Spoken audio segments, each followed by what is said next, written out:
Hi everyone, Bren here. Welcome to this week's video. So today what I thought we'd do is take a look at some of the food I've got growing here in my garden because it's been a while since I've given you an update on that.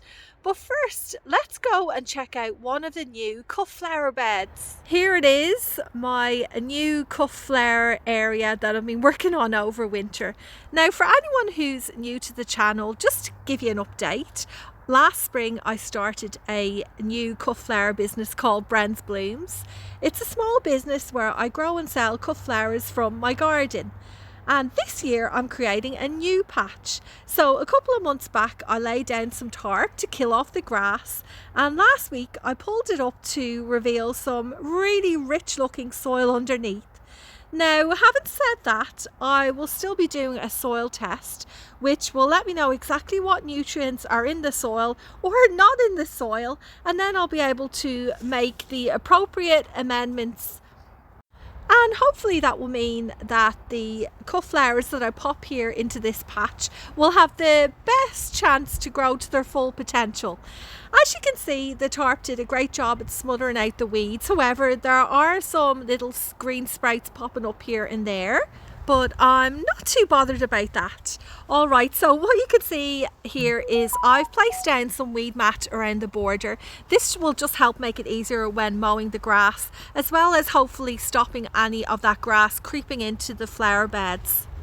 Next, I measured out the area to create these 4 long flower beds. I was aiming for them to be 90 centimetres wide each, with the pathways covered in weed mat being around 45 centimetres, but it didn't exactly go to plan as I was in a bit of a rush. So 2 of the beds are 90 centimetres and the other 2 beds are 120 centimetres, but you know what? That's grand by me, I don't mind. Anyway, I'm going to keep you updated on what's going on over the next few weeks here. I am thinking of putting down some of that drip irrigation. We'll see. Everything's filling out nicely since I showed you this area last. Like here we've got the beetroot, kohlrabi, mizuna, then there's bok choy and some peas. Like the alyssum, I have some flowers and buds on these primulas, and then over here there is one single white pansy. This is the bed that I had some gladioli in last year, and I noticed that some of them have started to sprout. Now ideally I don't really want them growing here in this patch, so I may end up digging them out and transplanting them elsewhere in the garden. The peas, I just noticed today, are starting to flower, which is exciting because that means it won't be too long now until we get some pods forming. Even though I laid down a layer of cardboard and paper before I put down the compost and sugarcane mulch, there are some weeds that are managing to break through, like this one here, the dandelion. The rainbow chard's a little bit slower to take off. They're still quite small, but they have, I'd say, about doubled in size. Look at this, a surprise Icelandic poppy. Actually, there's more buds on them here too, which is exciting. Over here where I have the brassicas, I noticed that some of the Brussels sprouts have grown quite a bit. You can see them there all along the stem. Here's some kale. Actually, this is another bed where I have some weed issues. It's this stuff. Remember I spoke about it before? It's really invasive. Well, at least it is in my garden. I don't know if it's officially an invasive plant. Oh, actually, I think it is. It's Vinca major. Actually, there's some over here that's flowering that I can show you. Look at it.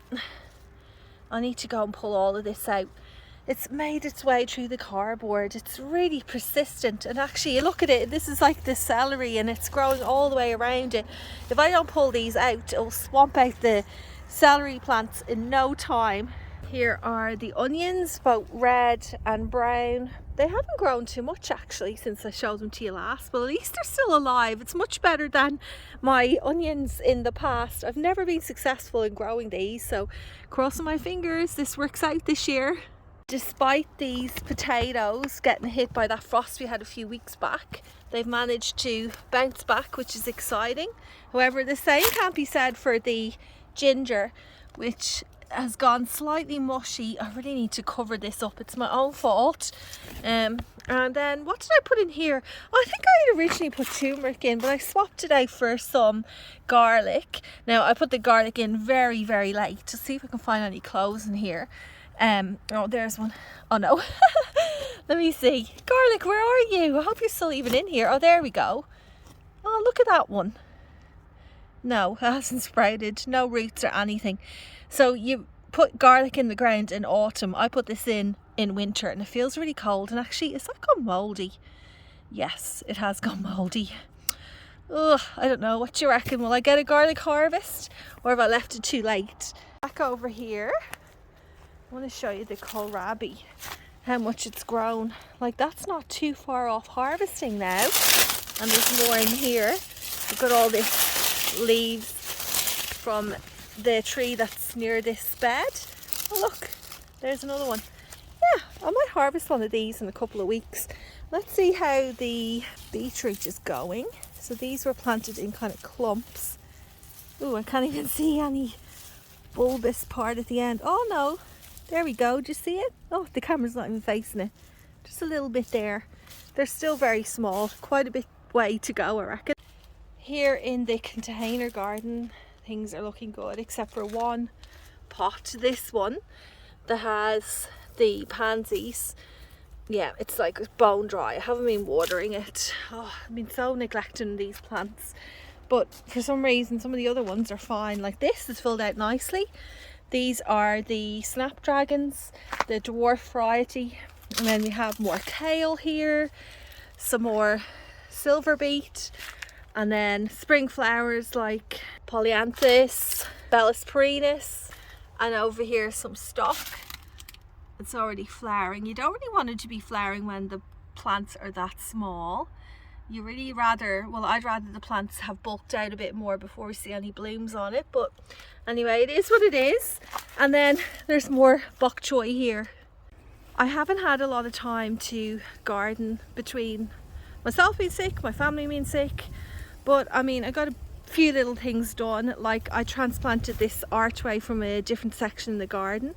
I need to put some mesh up on it to help these climb, which are all the sweet peas that I planted on either side. I did end up digging up all the dahlias. I'm laughing because I'm a bit nervous. I got around to transplanting the dahlias into the beds. Remember I said I was going to put them really close together and just cover them up over winter and then dig them up come springtime. Well, I only really got as far as transplanting them, but I haven't actually covered them with any soil except just using bags, and as one of you guys suggested, maybe using like a duvet or sheets. I've done that on another bed. So they're just kind of sitting here on top of the ground, which probably isn't, well, it wouldn't be ideal. Hopefully they'll be okay. I really need to prioritize this job and get them covered properly. I'll show you the other bed now actually. Look at the state of it. I've used a picnic blanket, an old sheet from one of my kids, and some boxes. And underneath here there are so many dahlias. Like, look at them. Look at them all. It's kind of exciting and scary at the same time because I just don't want to kill them. Now, how I know which is which is, what I've done is I've just done a quick diagram. But to be honest with you, I don't know what every single variety is because I did this in a mad rush.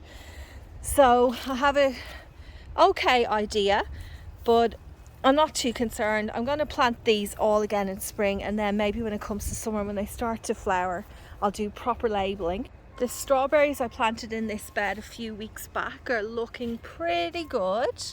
You can see some of them have got larger leaves on them now, while others are still looking a little bit puny, but there's still plenty of time. I mean, we are in the middle of winter. So all in all, I'm pretty happy with how this bed's going. Over here, this is the bed where I have the snapdragons, which I transplanted, and most of them bar, actually no, I was going to say one or two aren't looking good, but they're all looking pretty decent. I mean, none of them have completely died back, so that's a good sign.